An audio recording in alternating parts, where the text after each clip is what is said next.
ఎప్పుడు ఒకేలా కాకుండా ఇలా కొత్తగా ట్రై చేయండి. పిల్లలు ఎప్పుడు దోశలేనా మమ్మీ అంటారు. అందుకోసం అని చెప్పేసి పడ్డూలు వేశాను. పడ్డూలు కాంబినేషన్గా టమాటా చట్నీ, పల్లీ చట్నీ చేశాను.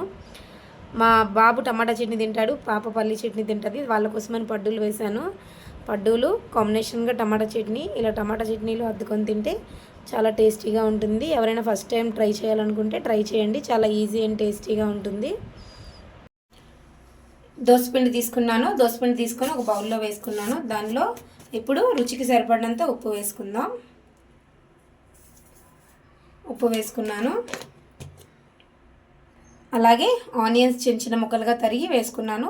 దీనిలో పచ్చిమిర్చి, కొత్తిమీర, కొంచెం జీలకర్ర వేసుకుంటే కూడా టేస్ట్ చాలా బాగుంటుంది. కాకపోతే మా పిల్లలు కొత్తిమీర, పచ్చిమిరపకాయలు ఏమీ తినరు.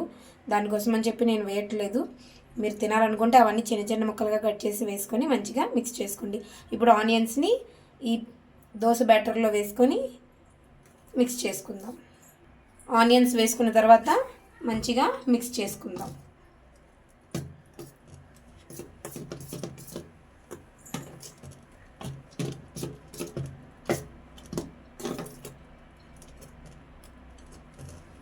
ఈ కన్సిస్టెన్సీ వచ్చేంత వరకు మిక్స్ చేసుకోవాలి. ఈ విధంగా వస్తే పడ్డూలు చాలా బాగా వస్తాయన్నమాట.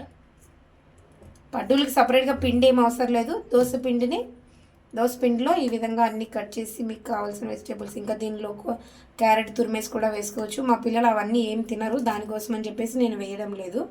మీరు తింటారు అనుకుంటే వేసుకోండి. వేసి ఒకసారి ట్రై చేయండి, చాలా బాగుంటుంది. ఇప్పుడు ఈ విధంగా పిండి మొత్తాన్ని మిక్స్ చేసుకున్నాం కదా. ఇప్పుడు పడ్డూలు వేసుకుందాం. గ్యాస్ ఆన్ చేసి పడ్డు పెంచి పెట్టుకుందాం.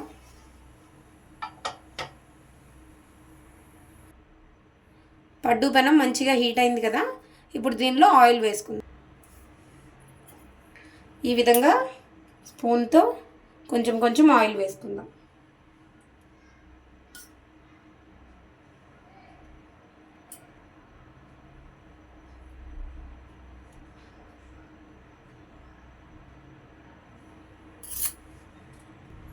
ఆయిల్ వేసిన తర్వాత కొంచెం కొంచెంగా ఈ బ్యాటర్ని తీసి పెనంలో పడ్డూల్లా వేసుకుందాం.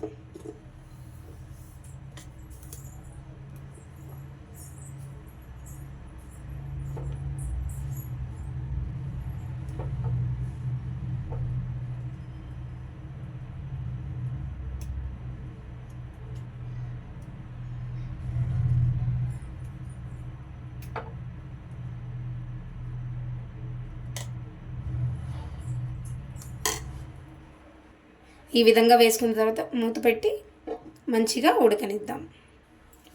ఇప్పుడు పడ్డూలు మంచిగా ఉడికి ఉంటాయి. మూత తీసి చూద్దాం. చూసారా, పడ్డూలు మంచిగా ఉడికిపోయినాయి. ఇప్పుడు వీటిని టర్న్ చేసుకుందాం. ఇది పడ్డూలు టర్న్ చేసుకోవడానికి స్టిక్ ఇచ్చారు. దీంతో టర్న్ చేసుకుందాం.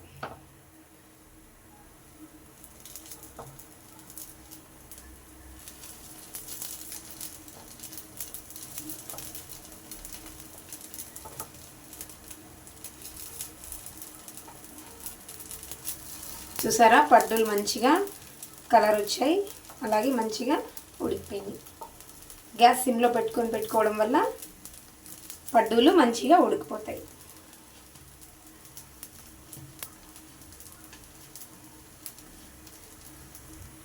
టర్న్ చేసుకున్న తర్వాత కాసేపు మళ్ళీ మూత పెట్టి వదిలేద్దాం.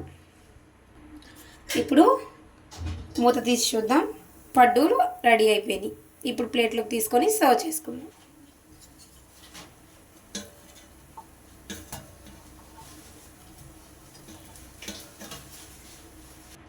మళ్ళీ అదేవిధంగా కొంచెం కొంచెం ఆయిల్ వేసుకుంటూ మిగతా పిండిని కూడా పడ్డూల్లా వేసుకుందాం. ఆయిల్ వేసుకున్నాం కదా, కొంచెం కొంచెంగా పిండి వేసుకుందాం.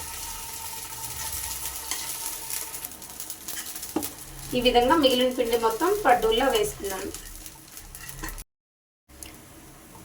సెకండ్ టైం వేసుకున్నా కూడా మంచిగా టర్న్ చేసుకున్నాను. టర్న్ చేసుకున్న తర్వాత మూత పెట్టేసి కాసేపు వదిలేస్తాను. అంతే. ఎంతో ఈజీ అండ్ టేస్టీగా ఉండే పడ్డూలు రెడీ. పడ్డూలని హిందీలో అంటారు, తెలుగులో గుంత పొంగనాలు అంటారు. చాలా టేస్టీగా ఉంటాయి, మీరు కూడా ట్రై చేయండి. Bye friends.